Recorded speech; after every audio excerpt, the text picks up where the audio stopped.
Bonjour tout le monde, Samuel Lessard pour RPM. Cette semaine avec le Subaru Ascent 2023, 5e année modèle de ce véhicule-là sur le marché canadien. Et je fais suite à la vidéo de mon collègue Luc Olivier qui a assisté au lancement de cette version 2023 qui a été retouchée par rapport à ce qu'on connaissait du Subaru Ascent. Vous voyez évidemment la devanture qui a été retravaillée, un peu l'arrière, mais c'est surtout à l'intérieur que les changements sont les plus significatifs, notamment avec l'intégration de l'écran de 11,6 pouces qui est maintenant propre à Subaru et qui fait passer le Ascent à un nouveau niveau technologique. Et ça, c'est intéressant parce qu'on se met un peu à niveau par rapport à la concurrence. 7 versions qui sont disponibles. Ça commence avec la version Commodité, Tourisme avec siège capitaine, la version Onyx qui, elle, va avoir des accents de noir partout pour éliminer le chrome, donner une approche un peu plus aventurière, un peu plus moderne au style. Ensuite, on a les versions Limited 8 places, Limited à siège capitaine et la version premier que j'ai ici à l'essai avec moi. On va la reconnaître, cette version premier-là, avec les boîtiers de rétroviseur qui sont en aluminium satiné et les poignées de porte qui sont chromées également par rapport à la version Limited. C'est ça la différence majeure à l'extérieur, parce qu'à l'intérieur, on a des sièges qui sont bruns, qui ajoutent justement au côté luxueux de l'affaire. Vous remarquez les roues de 20 pouces qui sont présentes sur toutes les versions à partir de Onyx et plus équipées. Donc ça, c'est une astuce qui permet également de distinguer les différents niveaux d'équipement du Subaru Ascent. Les prix, ça commence à 43 303 $ et ça monte jusqu'à 56 303 $ pour la version premier tout équipé. Des prix qui ont augmenté quand même par rapport à l'année passée, mais qui demeurent tout de même inférieurs à la plupart des concurrents équipés de manière équivalente. Moteur, toujours la même chose, 4 cylindres, 2,4 litres, turbo compressé, 260 chevaux à 5600 tours minute, 277 livres-pieds de couple à 2000 tours minute. Accouplé à une boîte à variation continue, c'est la même recette qu'on a depuis 2019. Deux types de boîtes parce qu'on a la CVT de base dans la version Commodité qui permet de remorquer un maximum de 2000 livres. Et sinon, on a une CVT avec refroidisseur d'huile qui est présente sur la version Tourisme et plus équipée qui, elle, va permettre de remorquer 5000 livres quand on ajoute l'attelage de remorque qui est disponible en option.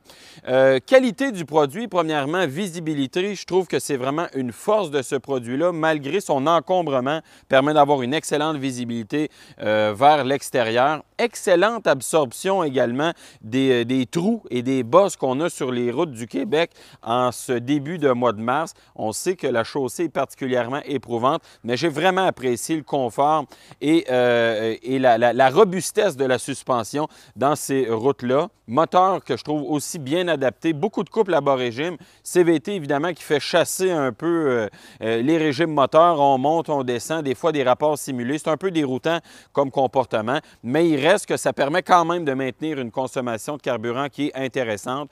Après 250 km au volant de ce véhicule-là, dans toutes sortes de conditions, j'ai une moyenne de 11,1 litres. Ce qui est à peu près au milieu de ce qu'annonce Ressources naturelles Canada avec une consommation sur route à 9,4 et en ville à 12,3. Donc, en conditions mixtes à 11 litres, 11,1 litres, c'est quand même tout à fait acceptable. Vous savez également que c'est un véhicule qui a le rouage intégral symétrique, permet d'avoir une très, très bonne adhérence, bon comportement routier en conditions hivernales. C'est encore une fois une force du produit. Dans les versions Onyx et plus équipées, maintenant, on a le X-Mode à 2 modes qui permet de paramétrer le fonctionnement de la mécanique, donc intervention du rouage intégral, fonctionnement de la CVT également, pour améliorer les performances en conditions difficiles. Honnêtement, c'est déjà assez performant à la base comme ça, mais les deux X-Mode vous permettent d'avoir un petit peu un impact, si on veut, sur le comportement du véhicule, si ça peut réellement changer quelque chose.